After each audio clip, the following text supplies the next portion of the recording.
가슴에 손을 얹고 제가 하는 말을 따라해 주시게 되기를 바랍니다. 나는 특별한 초대를 받았습니다. 나는 기쁘게 살고 싶습니다. 하나님이 오늘 나에게 말씀하실 것입니다. 나의 마음을 하나님께 열겠습니다. 나의 생각을 예수님께 집중하겠습니다. 나는 행복을 선택하겠습니다. 들은 만큼 반드시 행복해집니다. 들은 만큼 반드시 변합니다. 믿으십니까? 제가 여러분 축복하기 원하는데요. 축복할 때 아멘 하시면 그 복이 여러분들에게 임하게 될 줄 믿습니다. 여러분 행복하십시오. 성령 충만하십시오. 오늘 여러분들에게 좋은 일이 있습니다. 우리는 함께 은혜 받으실 말씀은 부활의 주를 만난 사람들입니다. 요한복음 20장 1절에서 8절까지 우리 목사님께서 읽어주시고 함께 읽었는데 우리 부활의 주를 만난 사람들에 대해서 함께 나누는 시간 가졌으면 좋겠습니다. 여러분 기독교는 부활의 종교입니다. 성탄절과 더불어서 부활절이 중요한 이유는 예수님의 나심과 그리고 죽으심 그것으로 끝이 아니라 부활하심으로 말미암아 실제적인 사건, 실제적으로 일어난 역사적인 사건이기 때문에 그렇습니다. 사도행전 17장 31절에 이는 정하신 사람으로 하여금 천하를 공의로 심판한 날을 작정하시고 이에 그를 죽은 자 가운데서 다시 살리신 것으로 모든 사람에게 믿을 만한 증거를 주셨음이라 하니라라고 말씀하고 있어요. 부활은 하나님께서 모든 사람에게 주실 믿을 만한 증거고 가장 확실한 표적이라고 이야기합니다. 예수님의 무덤은 그런 의미에서 매우 상징적입니다.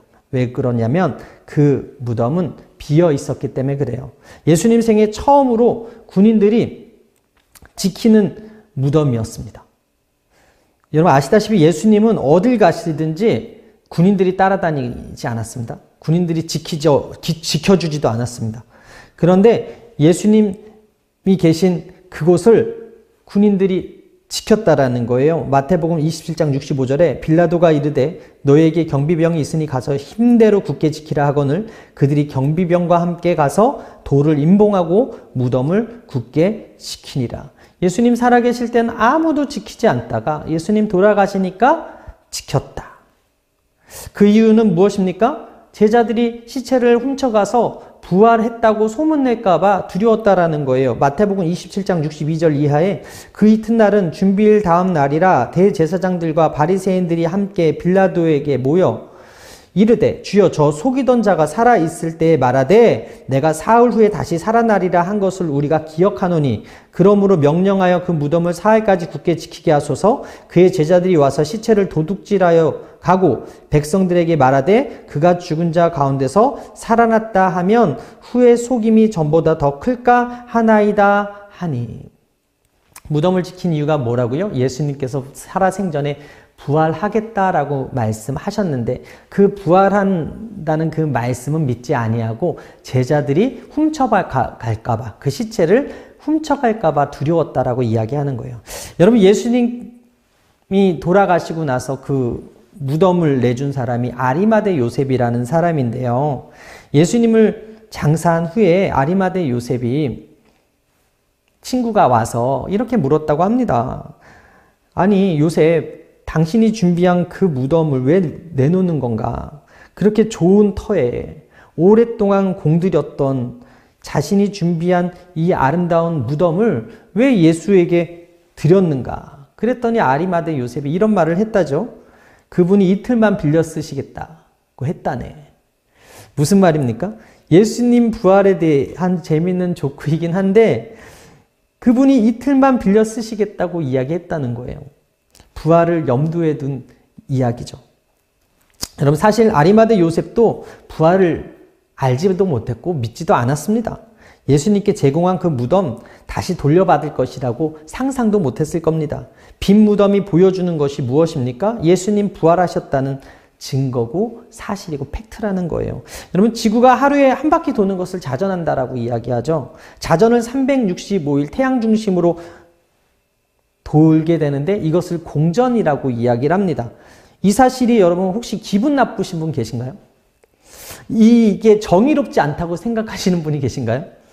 그냥 지구가 자전하는 것 그리고 지구가 공전하는 것에 대해서 기분 나쁘거나 아니면 정의롭지 못하다고 생각하거나 하시는 분은 없을 거예요. 왜냐하면 사실이거든요. 팩트거든요.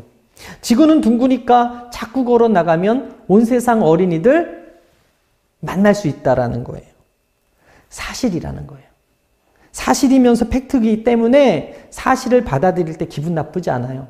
팩트를 받아들일 때 이것으로 인해서 정의롭지 않다고 생각하지 않는다라는 거예요. 그런데 여러분 되게 신기한 게 400년 전만으로 돌아가면 이 기분 나쁜 정도가 아닌 지구가 둥글다고 얘기했다고, 지구가 움직인다고 얘기했다고, 그 말을 한 사람을 불태워서 죽여야 했던 그런 시절이 있었다라는 거 아십니까?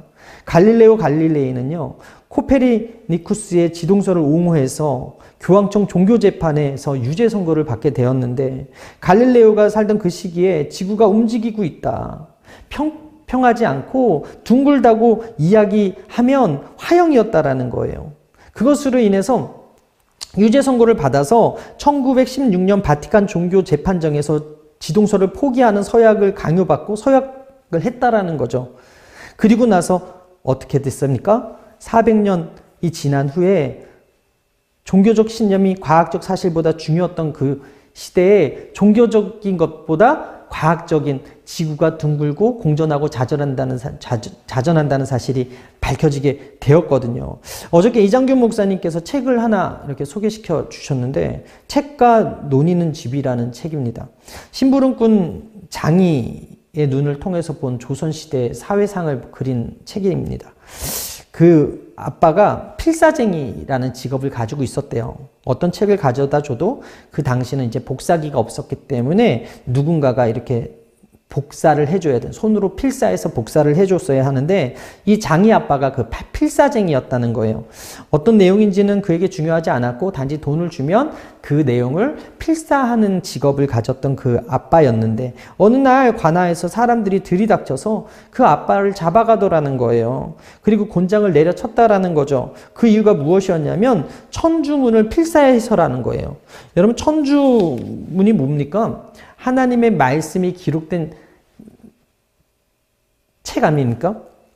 그 천주문을 필사했다는 이유로 곤장을 맞은 아빠는 결국 죽음에 이르게 되었고, 그 사건으로 말미암아 이 장이라는 그 아이가 성장하고 성숙하고 천주인으로 자라나게 된다라는 그런 내용의 이야기라고 합니다.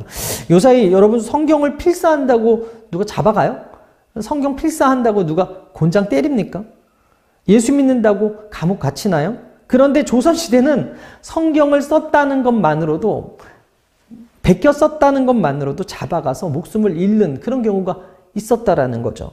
여러분, 진리의 말씀도 사람들이 동의하지 않으면 진리가 될 수 없다라는 것을 이 책이 우리에게 가르쳐주고 있는데, 요사이 팩트체크라는 말을 많이 하죠. 그래서 가짜가 난무하는 세상이기 때문에 이번에 선거철도 끝나서 정말 다행인데, 선거철에 엄청난 가짜 뉴스들이 많았지 않습니까?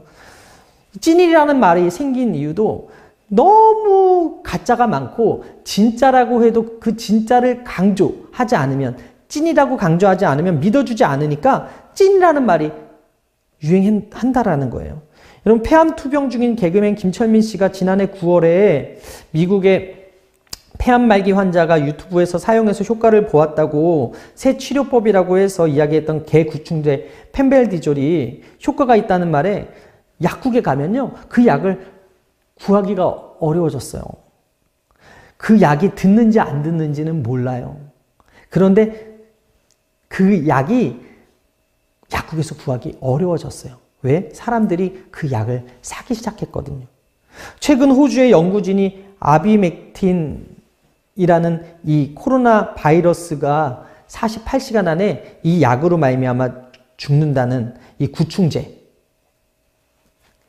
있어요. 그래가지고 이 약이 판매하는 그 회사가 그 주식의 상한가를 기록했다고 합니다. 또 미국에서는 트럼프 대통령이 구충제 말라리아 약이구나. 말라리아 약 하이드록시클로로킨이라는 이 약을 코로나에 효과가 있다고 그렇게 말을 해가지고 엄청나게 많은 사람들이 사재기를 해서 이 약을 구하기가 또 미국에서는 어렵다고 합니다.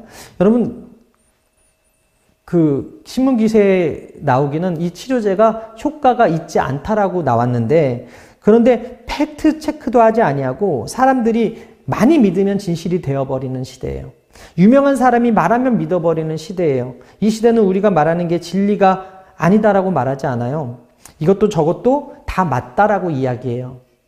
네 말도 맞고 내 말도 맞다라고 이야기해요. 타협을 만들어내는 거죠. 여러분, 예수님 당시 그들은요, 예수님의 부활이 거짓말이라는 가짜 뉴스를 만들어서 퍼뜨리게 했습니다. 마태복음 28장 12절 이하에 그들이 장로들과 함께 모여 의논하고 군인들에게 돈을 많이 주며 이르되 너희는 말하기를 그의 제자들이 밤에 와서 우리가 잘 때 그를 도둑질하여 갔다 하라. 만일 이 말이 총독에게 들리면 우리가 권하여 너희로 근심하지 않게 하리라 하니 군인들이 돈을 받고 가르친 대로 하였으니 이 말이 오늘날까지 유대인 가운데 두루 퍼지니라. 예수님이 부활하셨는데 예수님 부활한 것을 가짜로 소문내라고 돈을 주면서 매수하는 장면이 기록되어 있는 거예요. 여러분, 어제 투표 잘 하셨습니까? 비례정당 찍는데 제가 표 보고 깜짝 놀랐잖아요. 30개 이상의 비례정당이 있는 것을 보고 깜짝 놀랐어요. 여러분, 정당은 무엇입니까? 자신의 이익에 맞는 사람들에서 모여서 만든 정치 집단이거든요. 그 정당들이 이야기하는 것이 여러분 다 맞는 진리입니까? 과연 그들을 뽑아 놓으면 자신의 그 목소리들이 다 맞는 진리가 될까요? 그렇지 않다라는 거예요. 그러면 민주주의라는 것은 또 다 맞는 말일까요? 60년대에 여러분 동성애가 DSM-4라는 그 정신의학 사전에서는 분명히 정신병에 분류되어 있었는데 개정된 DSM-5라는 그 정신의학 사전에서는 이 동성애가 빠졌어요. 성적 취향이라는 것이죠. 60년대는 간통이 분명히 불법이었는데 이제는 합법이 되어버렸어요. 미국에서는 총기 소유가 합법인데 또 우리나라에서는 총기 소유가 불법입니다. 다수결, 민주주의가 사실도 진리도 아닌 이유를 우리는 어렵지 않게 찾을 수가 있습니다. 단지 많은 사람들이 지지하는 것을 옳다고 여기는 것뿐이죠. 그러나 우리가 오늘 이 시간 정확히 깨달아야 되는 팩트가 무엇인가? 우리가 정확히 알아야 될 사실이 무엇인가? 그것은 바로 예수님 부활하셨다라는 거예요. 여러분, 신천지교주 이만희가 스스로 말하기를 자신이 계시받은 자라고 말합니다. 선지자가 아닌 보혜사라고 이야기해요. 코로나19 전파의 예언을 계시자가 얘기해야 되는데 한 번도 코로나19가 신천지에 창궐할 거라고 이야기한 적이 없대요. 그렇다면 무엇을 의미합니까? 계시받은 적이 없다라는 거겠죠. 그의 계시록은 33년 동안 8번이나 수정이 됐는데 5, 6년마다 그 말이 바뀌어서 100여 곳을 한 번 바꿀 때마다 말을 바꾼답니다. 그리고 지금도 수정 중이라고 합니다. 무엇을 의미합니까? 그가 하나님께 계시받는 자도 아니고 그가 종교 사기꾼이고 말장난하는 사람이고 거짓말장이라는 증거라는 거예요. 그런데 우리 예수님께서 살아계실 때 당신이 사흘 만에 부활할 것을 말씀하셨거든요. 요한복음 11장 25절에 예수께서 이르시되 나는 부활이요 생명이니 나를 믿는 자는 죽어도 살겠고 무릇 살아서 나를 믿는 자는 영원히 죽지 아니하리니 이것을 내가 믿느냐? 마태복음 12장 47절에 요나가 밤낮 사흘 동안 큰 물고기 뱃속에 있었던 것 같이 인자도 밤낮 사흘 동안 땅속에 있으리라. 마태복음 27장 63절 주여 저 속이던 자가 살아있을 때에 말하되 내가 사흘 후에 다시 살아나리라 한 것을 우리가 기억하노니. 요한복음 2장 12절에 예수께서 대답하여 이르시되 너희가 이 성전을 헐라 내가 사흘 동안에 일으키리라 라고 말씀하고 있어요. 생전에 예수님께서 뭐라고 말씀하셨다고요? 내가 부활할 거야 라고 말씀하셨어요.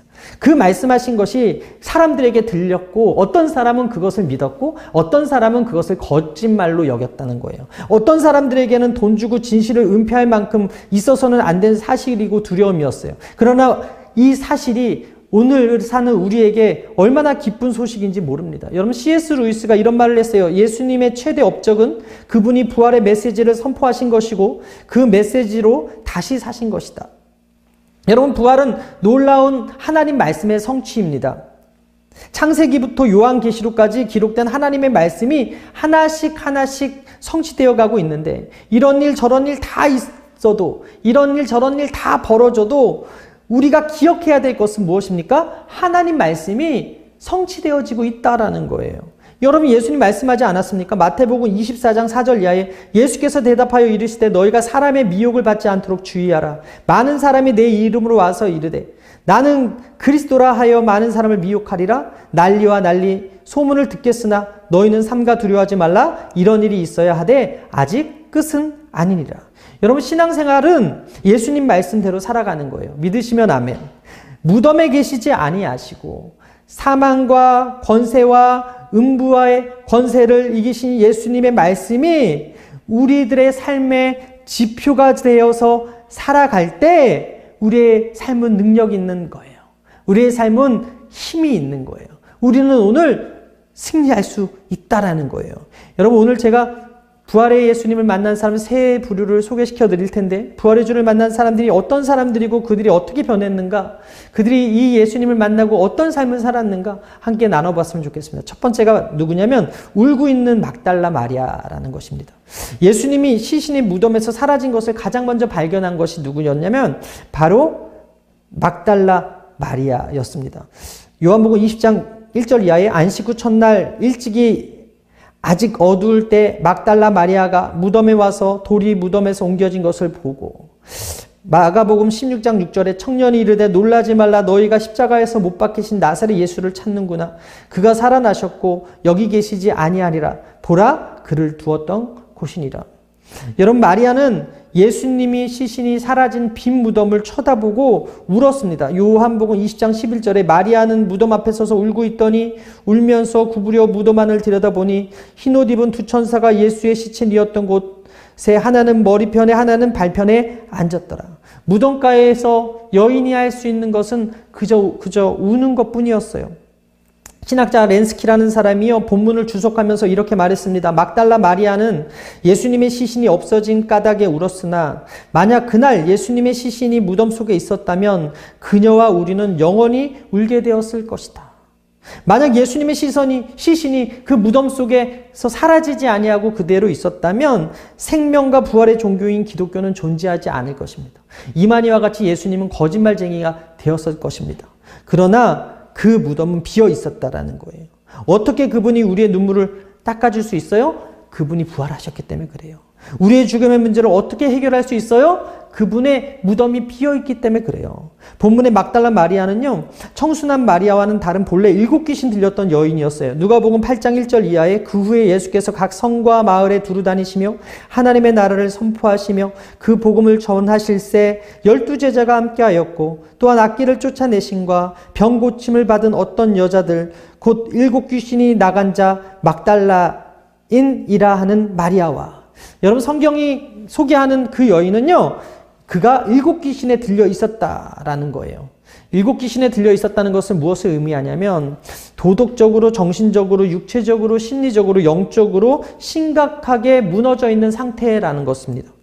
그런 그녀가 예수님을 만납니다. 그리고 그 7귀신이 쫓겨져 나갔습니다. 그녀의 삶이 예수님으로 인해서 새로워지기 시작합니다. 예수님 제자들이 십자가를 지키지 못하고 두려움에 다 떠나갔을 때 그때에도 그녀는 그 십자가 밑에서 예수님 곁을 지켰습니다. 요한복음 19장 25절에 예수의 십자가 곁에는 그 어머니와 이모와 글로바의 아내 마리아와 막달라 마리아가 섰는지라.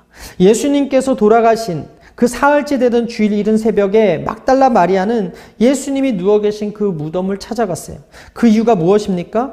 예수님 시신의 향품을 발라드리기 위해서. 마가복음 16장 1절 이하에 안식일이 지남에 막달라 마리아와 야고보의 어머니 마리아 또 살로메가 가서 예수께 바르기 위하여 향품을 사다 두었다가 안식 후 첫날 매우 일찍이 돋을 때 그 무덤으로 가며.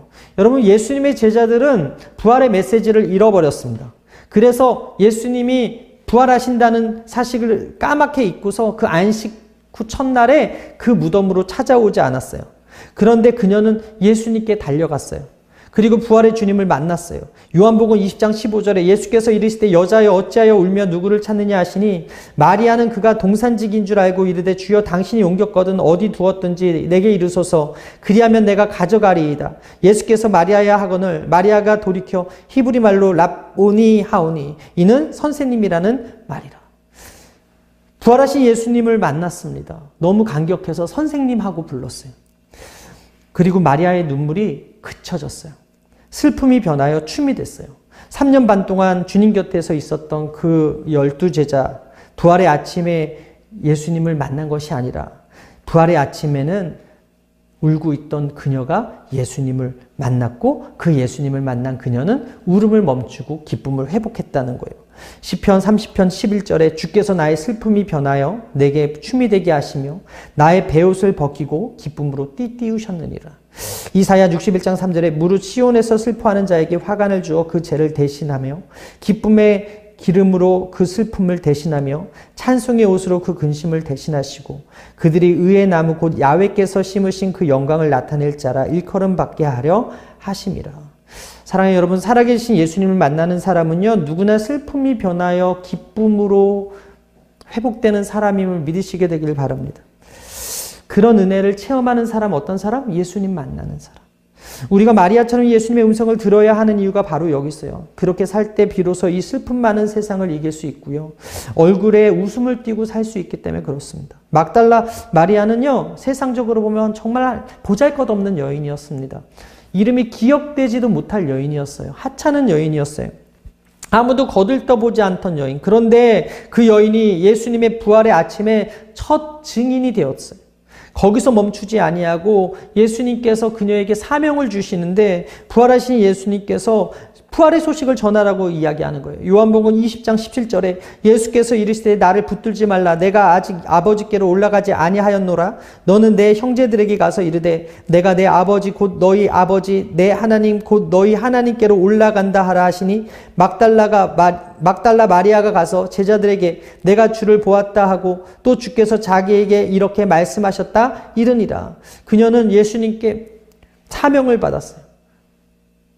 그리고 달려갔어요. 그리고 내가 주를 보았다라고 선포합니다. 여러분, 마리아가 잘한 일이 무엇입니까? 그녀는요, 십자가에서 예수님과 고통을 함께 했습니다. 빈 무덤에서 예수님의 무덤을 보고 울었습니다. 막달라 마리아가 예수님과 상관없이 살았다면 우리는 그녀의 이름을 기억하지 못했을 것입니다. 그런데 부활절이면 어김없이 나오는 여인 중에 거론되는 이름이 바로 막달라 마리아입니다. 그녀는 비천한 인생이었지만 그 비천한 인생이 얼마나 고귀한 인생이 될 수 있는지 우리는 이 본문을 통해서 볼 수 있어요. 막달라 마리아를 통해서 주시는 오늘의 교훈이 무엇입니까? 아무리 하찮은 인생이라도, 아무리 보잘것없는 인생이라도, 아무리 비천한 인생이라도 그 인생에 예수님을 만나고 그 예수님을 주인으로 삼고 그 중심에 예수님을 모실 때 예수님이 그 하찮은 인생 가운데 오셔서 빛나고 아름다운 인생으로 만들고 변화시켜 주신다는 것입니다. 우리 눈에서 눈물을 닦아주시고 슬픔이 변하여 기쁨이 되게 해주신다는 것입니다. 예수님을 보았다고 전할 수 있는 자격과 특권의 사람으로 만들어 주신다는 것입니다. 여러분, 예수님을 만난 이후에 막달라 마리아는 더 이상 귀신 들린 사람이 아니었고 창녀가 아니었고 더 이상 하찮은 존재가 아니었어요. 당당히 부활의 증인이 되어서 예수 그리스도의 다시 사심을 온 세상에 선포할 인류의 첫 증인이 되었다라는 것입니다. 오늘 이 시간 예수님을 만나면 우리 마음에 우울한 마음과 슬픈 마음이 사라지고 보잘것없고 하찮은 인상이 쓰임받고 귀한 인생으로 변함을 우리가 마리아를 통해서 배울 수 있다는 것이고요. 두 번째 따라하겠습니다. 두려움에 빠진 제자들. 예수님을 만나기 전에 제자들은 두려움에 빠져 있었습니다.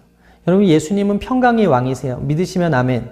제자들은 막달라 마리아로부터 예수님의 부활의 소식을 들었는데도 불구하고 믿지 않았습니다. 그리고 두려워했어요. 10명이 넘는 장정들이 문을 꼭꼭 걸어 잠그고 있었습니다. 요한복음 20장 19절에 보게 되니까 이날 곧 안식 후 첫날 저녁 때에 제자들이 유대인들을 두려워하여 모인 곳에 문을 닫았더니 예수께서 오사 가운데 서서 이르시되 너희에게 평강이 있을지어다.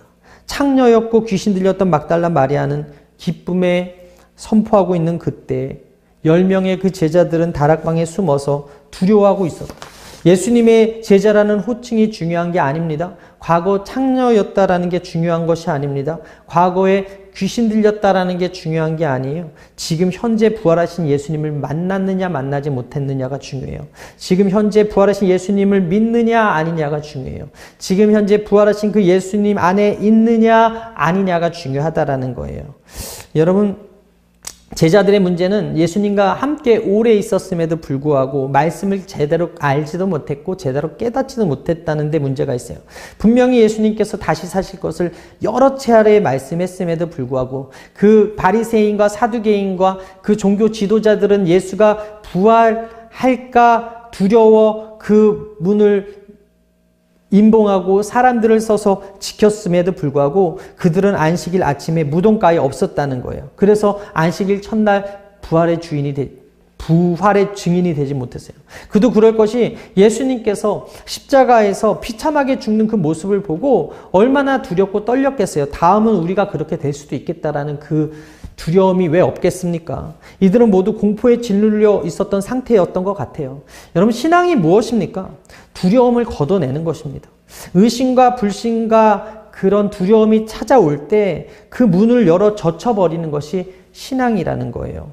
여러분, 주님 어떤 분이냐면 우리 마음속에 들어오는 그 죄로 인한 죄책감과 두려움과 염려와 걱정과 근심과 두려움을 사라지게 해주시는 분이에요. 걷어주시는 분이에요. 믿으시면 아멘. 인생을 산다는 것 자체가 두려움 아닙니까? 하루하루가 두렵고 미래가 걱정되지 않습니까? 너나 할 것 없이 두려움을 다 가지고 살아요. 욥도 이런 고백을 합니다. 욥기 3장 25절에 내가 두려워하는 그것이 내게 임하고 내가 무서워하는 그것이 내 몸에 미쳤구나. 성공한 사람이라고 해서 두렵지 않는 거 아닙니다. 하나님이 인정하는 경건한 사람 욥도 공포와 두려움이 있었다고 고백하는 거예요. 욥조차도 공포와 두려움이 있었다면 보통 사람들, 저와 여러분들에게 왜 두려움이 없겠냐라는 거죠. 여러분, 우리나라 자살률이 2003년부터 작년까지 OECD 국가 중에 1위였다는 거 아십니까?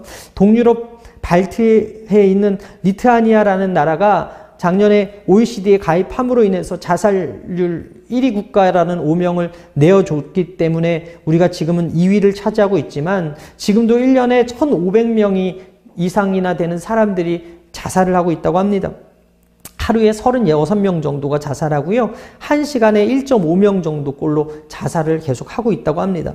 자살의 원인이 무엇입니까? 우울과 불안과 죄책감의 문제라고 합니다. 한때 미국의 주요 신문의 칼럼니스트이자 상담가로서 명성을 얻은 사람이 한 달에 10,000통 이상 상담 편지를 받아서 분석을 해봤는데 가장 많은 공통적인 문제가 뭐였냐면 바로 공포의 문제였다는 거예요. 두려움의 문제였다는 거예요.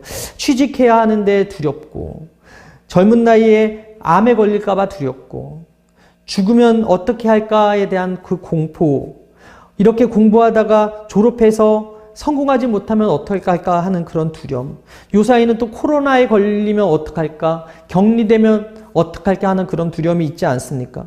여러 가지 생각을 하게 되니 자기도 모르게 마음속에 두려움과 공포가 찾아오는 거예요. 그러다 보니까 가장 많이 돈 버는 사람들이 어떤 사람들인지 아십니까? 건강보조식품 파는 사람들이라고 합니다. 많은 사람들이 건강염려증에 걸려서 몸에 좋다면 무엇이든지 돈을 주고 산다는 거예요. 우리나라 건강식품 수입 원에 다이어트를 위해서 소비하는 비용이 무려 1,400조 원이라고 합니다. 항우울제 소비가 그 OECD 평균의 3분의 1 수준이고 항생제 소비량의 1.7배 정도로 많다고 합니다. 그만큼 불안하고 그만큼 우울하고 그게 지금 우리 작금의 현실이라는 거예요. 여러분, 이것이 무엇을 의미해요? 마음에 공포가 있다는 거예요. 불안과 공포 때문에 자살하는 사람들이 늘어나고 병에 걸릴까 봐 죽을까 봐 하는 불안과 공포 때문에 돈을 쓰고 있다는 거예요. 코로나로 인해서 전 세계가 경제가 타격을 입고 있습니다. 오늘 뉴스 보니까 미국의 백화점 콜스라는 그 회사에서 1,200억 주문을 일방적으로 취소해서 한국의 의료업체가 큰 타격을 입었다는 뉴스를 보았습니다. 이럴 때 우리 마음이 어떻습니까? 아, 경제가 더 어려워지겠구나 하는 그런 두려움이 있지 않습니까? 여러분, 왜 재난 지원금을 나라에서 준다고 이야기하고 있습니까? 긴급 양육 보조금을 준다고 이야기하고 있나요? 경제가 무너질까 두려운 거예요. 이 두려움을 어떻게 없애요? 새로 선출된 국회의원이 없애줄 수 있습니까? 긴급 재난 구조 비용 받으면 해결될 수 있습니까? 제자들의 두려움 어떻게 사라졌습니까? 두려움에 해결책은 예수님밖에 없다는 거예요. 예수님과 함께 할 때 그 두려움이 사라질 수 있다라는 거예요. 어둠이 언제 사라집니까? 빛이 임하면 사라지듯이 우리 마음에 두려움 언제 사라집니까? 예수님이 마음속에 들어올 때 사라질 수 있다라는 거예요. 부활하셔서 살아서 말씀하시는 예수님을 만난 이후에 제자들의 삶이 달라진 것을 우리가 성경을 통해 볼 수 있거든요. 요한복음 20장 19절에 이날 곧 안식 후 첫날 저녁 때에 제자들이 유대인을 두려워하여 모인 곳에 문들을 닫았더니 예수께서 오사 가운데 서서 이르시되 너희에게 평강이 있을지어다. 예수께서 또 이르시되 너희에게 평강이 있을지어다. 아버지께서 나를 보낸 것 같이 나도 너희를 보내노라. 우리가 두려움의 그 문을 빗장을 꽉 닫고 있고 불안과 우울의 빗장을 꽉 닫고 있어도 예수님께서 훅 들어오셔서 말씀하시는 거예요. 너희에게 평강이 있을지어다. 너희에게 평강이 있을지어다. 오늘 이 시간 말씀 듣고 있는 여러분들에게 평강이 있을 줄 믿습니다. 예수님께서는요, 부활하신 후에는 육하고는 상관이 없이 어느 누구도 마음의 문을 열고 주님을 모시기만 하면, 영접하기만 하면 그 마음의 불안과 두려움과 염려와 근심을 몰아내버려 주시고 주님이 주시는 생명과 평안과 기쁨으로 충만하게 채워주시는 좋으신 예수님이심을 믿으시게 되기를 바랍니다. 이 말씀은 예수님 부활 이후에 제자들에게 처음 주신 말씀이에요. 너에게 평안이 있을지어다. 평강이 있을지어다. 이것은 부활하신 예수님이 제일 먼저 주기 원하셨던 마음이라는 거예요. 제자들이 두려워요. 제자들이 무서워요. 공포에 사로잡혀 있어요. 그 마음속 심령 속에 참된 평강이 충만하기를 원하시는 것이 바로 예수님의 마음이었다는 거예요. 예수님께서는 믿음의 사람은 어떤 상황 속에서도 평강의 사람이어야 함을 가르쳐주고 싶었다는 거예요. 여러분, 평강의 원천이 누구예요? 부활하신 예수님이라는 거예요. 인간에게 가장 두려워하는 문제가 바로 이 죽음의 문제인데, 이 죽음의 문제를 깨트리시고 부활하신 주님이 그 제자들에게 오셔서 한 첫 마디가 너희에게 평강이 있을지어다 였어요.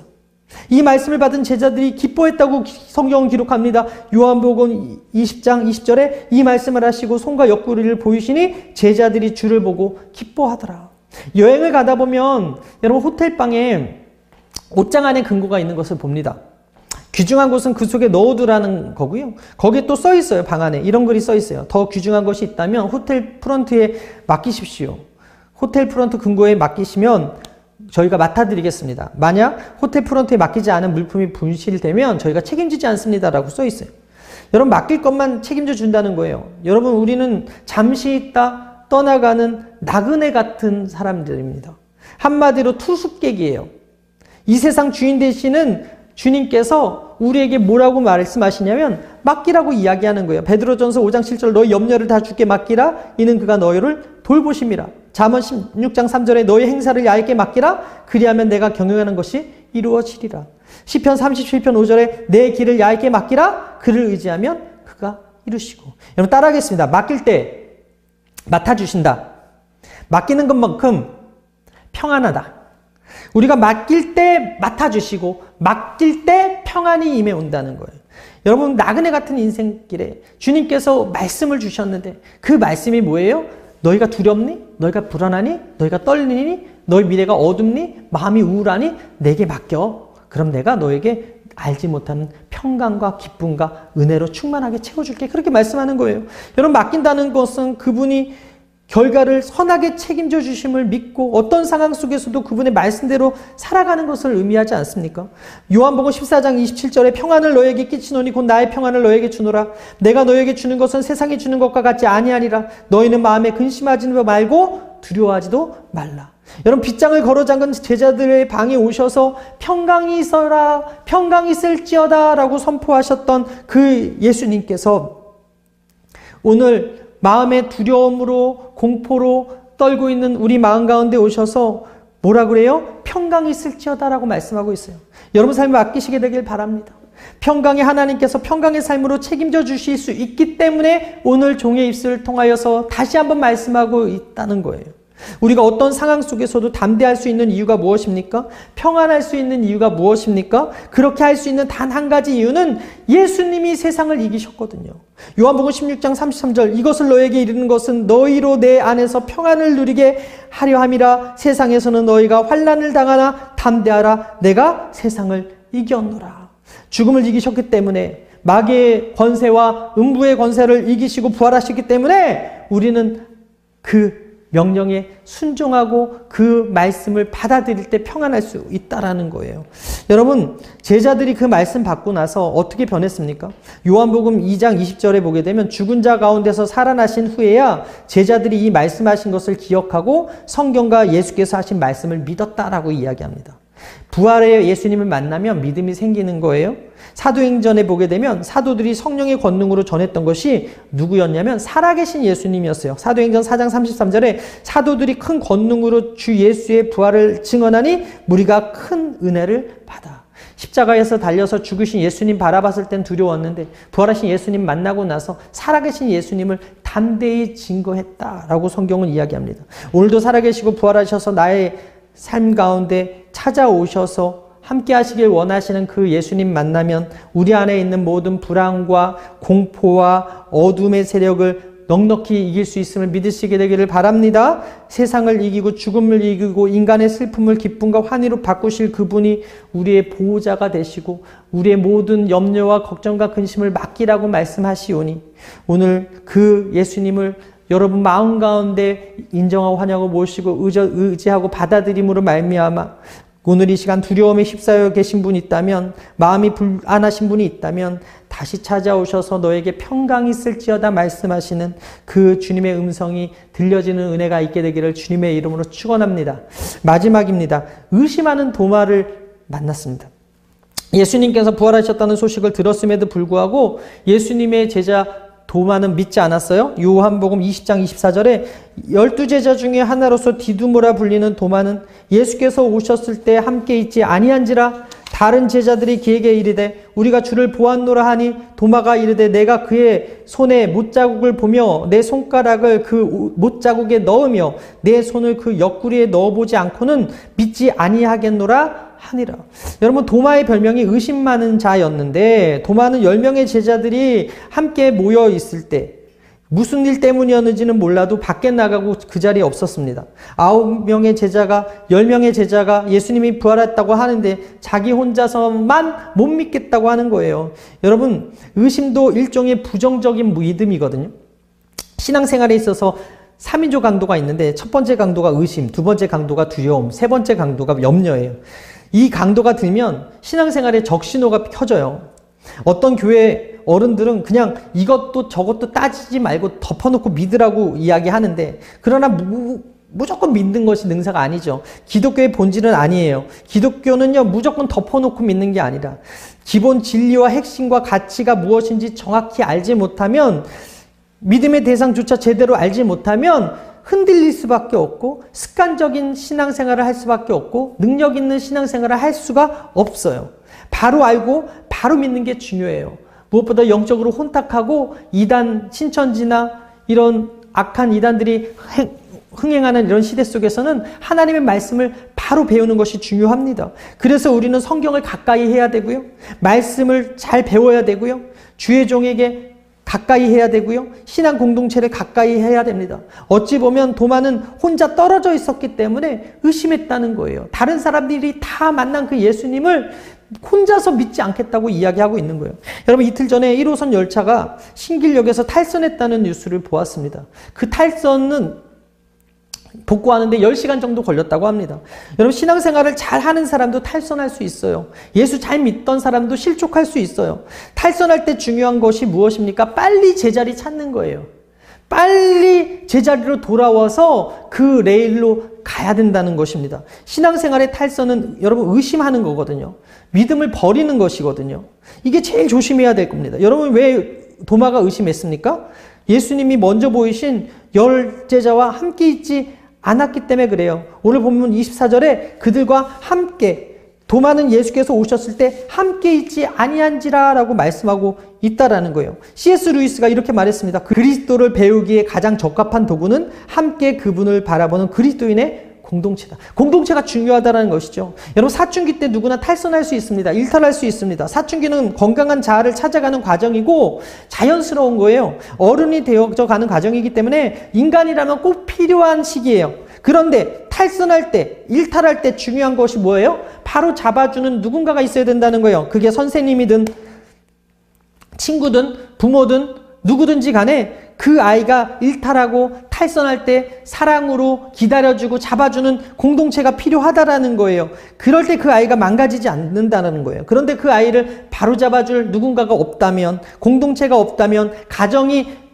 정상적이지 못하다면 대부분의 그 청소년들이 비행 청소년이 되고 탈선의 결과가 좋지 않더라는 것이죠. 교회 공동체도 마찬가지. 여러분, 의심이 크다는 것은 둘 중에 하나거든요. 첫 번째가 믿음이 떨어지기 쉬운 기회이던가, 두 번째가 믿음이 더 확고해지는 기회이던가. 믿음이 떨어지는 것도 공동체 책임이고 믿음이 확고해지는 것도 공동체 책임이라면 우리가 지금 떨어져 있지 않습니까? 다들 온라인 예배 드리느라고 다 떨어져 있지 않습니까? 이럴 때일수록 더 여러분 카톡 많이 하셔야 되고, 이럴 때일수록 더 모이기에 힘쓰려고 노력하셔야 된다라는 거예요. 공동체에서 떨어지는 순간 의심이 더 커지고, 말씀에서 멀어지는 순간 불안과 염려와 그리고 이 두려움이 커질 수밖에 없다라는 거예요. 의심이 커질 수밖에 없다라는 거예요. 여러분, 로마서 10장 17절에 이런 말씀이 있어요. 그러므로 믿음은 들음에서 나며 들음은 그리스도의 말씀으로 말미암았느니라. 여러분, 믿음이 성장하기 위해서는 하나님의 말씀이 들려지는 곳에 가까이 있어야 됩니다. 하나님의 말씀을 나누는 공동체 안에 가까이 있어야 됨을 믿으시게 되길 바랍니다. 믿음은 하나님의 말씀을 들음에서 난다고 성경이 이야기합니다. 미국의 건축가 프랭크 로이드 라이트라는 사람이 지은 일본 도쿄 임페리얼 호텔이 약한 집안으로 기초공사만 무려 2년 동안 했다고 합니다. 사람들이 많은 비난에도 불구하고 그 호텔을 짓는데 무려 4년이나 걸렸다고 해요. 그런데 몇 년 뒤에 간토 대지진, 도쿄에 되게 큰 지진이 1923년도에 있었는데 주변의 대부분의 건물들은 다 무너져 내렸는데 임페리얼 호텔만은 견고하게 서 있었다는 거예요. 이를 영적으로 생각하고 풀이해 보자면 아무리 시간이 오래 걸려도 신앙의 기반이 세워지기 위해선 말씀의 공급이 끊어지지 아니하고 말씀을 기초해야 된다라는 것입니다. 비진리가 진리이듯 다수결이라는 이름으로 판을 치는 이 시대, 가짜가 진짜인 듯 호도되는 이 시대, 가짜 뉴스를 진짜 뉴스인 것처럼 이해하는 이 시대에 우리가 흔들리지 않기 위해서, 의심하지 않기 위해서, 공동체에서 떨어져 나가지 않기 위해서, 실족하지 않기 위해서, 일탈하지 않기 위해서 우리가 어떻게 해야 됩니까? 말씀의 기초 위에 바로 서 있는 작업을 해야 된다는 거예요. 평탄할 때나 고난 중에나 내가 말씀 위에 기초에서 바로 서 있는지 돌아봐야 된다는 것입니다. 그럴 때 세상의 풍파에, 세상의 소리에 흔들리거나 좌로나 우로나 치우치지 않을 수 있다라는 거예요. 의심과 두려움과 염려의 강도에게 당하지 않을 수 있다라는 것입니다. 하나님이 우리에게 주시는 말씀을 마음판에 새기고 그 말씀을 날마다 묵상하고 나아갈 때 올바른 지식을 가질 수 있어요. 예수님에 대한 올바른 지식, 부활에 대한 올바른 지식, 성령에 대한 올바른 지식 가지고 나아갈 때 믿음의 삶, 능력 있는 삶 살아갈 수 있다라는 것입니다. 빌립보서 3장 7절 이하에 그러나 무엇이든지 내게 유익하던 것을 내가 그리스도를 위하여 다 해로 여길 뿐더러 또한 모든 것을 해로 여김은 내 주 그리스도를 아는 예수를 아는 지식이 가장 고상하기 때문이라. 내가 그를 위하여 모든 것을 잃어버리고 배설물로 여김은 그리스도를 얻고 그 안에서 발견되려 함이리. 내가 가진 의는 율법에서 난 것이 아니요 오직 그리스도를 믿음으로 말미암은 것이니 곧 믿음으로 하나님께로부터 난 의라. 따라서 우리가 지향해야 될 목표가 무엇이냐? 바로 예수 그리스도예요. 하나님의 본체이신 그리스도를 우리가 따르고 배워야 할 모든 지혜의 보화가 담겨져 있다는 사실을 기억하시고 그 예수님만 바라보고 예수님 말씀만 따라가는 여러분이 되시기를 주님의 이름으로 축원합니다. 도마가 부활하신 예수님을 만나고 고백하기를 요한복음 20장 28절에 나의 주님이시요 나의 하나님이십니다 라고 고백했어요. 도마는요 부활의 예수님을 만지고 믿은 이후에 나중에 어떻게 됐습니까? 수십 년 후에 인도에 가서 복음을 증거하다가 순교하게 되었다는 거죠. 예수님은요 부활하셔서 많은 사람들에게 보이지 아니하시고 600여 명의 사람들에게만 보여주셨거든요. 그 다음에게는 아무도 보여주지 않았어요. 그 대신 자기를 본 사람들에게 가서 전하라라고 말씀하셨어요. 요한복음 20장 31절에 오직 이것을 기록함은 너희로 예수께서 하나님의 아들 그리스도이심을 믿게 하려 함이요 또 너희로 믿고 그 이름을 힘입어 생명을 얻게 하려 함이라. 도마에게도 이렇게 말씀하셨습니다. 요한복음 20장 27절에 도마에게 이르시되 내 손가락을 이리 내밀어 내 손을 보고 내 손을 내밀어 내 옆구리에 넣어 보라. 그리하여 믿음 없는 자가 되지 말고 믿는 자가 되라. 예수님께서 부활하신 몸을 일일이 찾아다니시면서 보여주지 않으신 이유는 주님의 부활을 목격한 사람들의 말을 듣고 믿으라는 거예요. 오늘도 하나님의 종의 말씀을 통해서 말씀이 선포되어지고 있는데 우리가 부활의 주님을 눈으로 보지 못하고 손으로 만지지 못해도 말씀이 믿어지기 시작하는 순간 우리 안에 두려움이 사라지고 의심이 사라지고 염려가 사라지고 주님이 주시는 평강으로 가득 참을 믿으시게 되길 바랍니다. 여러분, 기독교를 생명의 종교라고 부르는 이유는 부활이 있기 때문에 그래요. 이것은 거짓이 아닌 사실입니다. 이것은 우리가 부활을 믿는 그리스도인이라면 절망하지 말아야 될 이유입니다. 넘어져도 영원히 넘어지지 아니하고 쓰러져도 영원히 쓰러지지 아니하는 이유는 무엇입니까? 예수 부활이 내 부활이기 때문에 그래요. 의심을 과감히 끊어버리고 진리 위에 우리 삶을 바로 세울 수 있게 하는 그 토대도 바로 예수님 부활하셨다는 거예요. 오늘 이 밤에 부활의 주님을 만난 여러분 되시길 주님으로 축원합니다. 우리가 주님을 만나면 우리 슬픔이 변하여 기쁨이 되고 공포와 두려움이 사라지고 마음의 평강이 넘치게 되고 의심 때문에 잠시 탈선하고 흔들릴 수 있고 일탈할 수 있지만 예수님 만나면 더욱더 그 신앙이 성숙해지고 붙들어주는 그 공동체를 만나면 말씀이 들려지고 요동치 않게 붙들어주시는 은혜를 체험할 수 있다는 사실을 기억하시고 부활의 주님을 오늘 이 밤에 만나서 슬픔을 이기고 불안과 두려움과 공포를 이기고 의심을 물리쳐서 넉넉한 부활의 소망을 누리고 부활의 증인들로 살아가는 여러분 되시기를 주님의 이름으로 축원합니다. 믿음 없는 자가 되지 말고 믿는 자가 되라고 말씀하신 대로 여러분 말씀을 깨닫고 듣고 믿어지는 은혜가 있게 되기를 주님의 이름으로 축원합니다. 축원합니다. 할렐루야. 최고의 복을 받았습니다.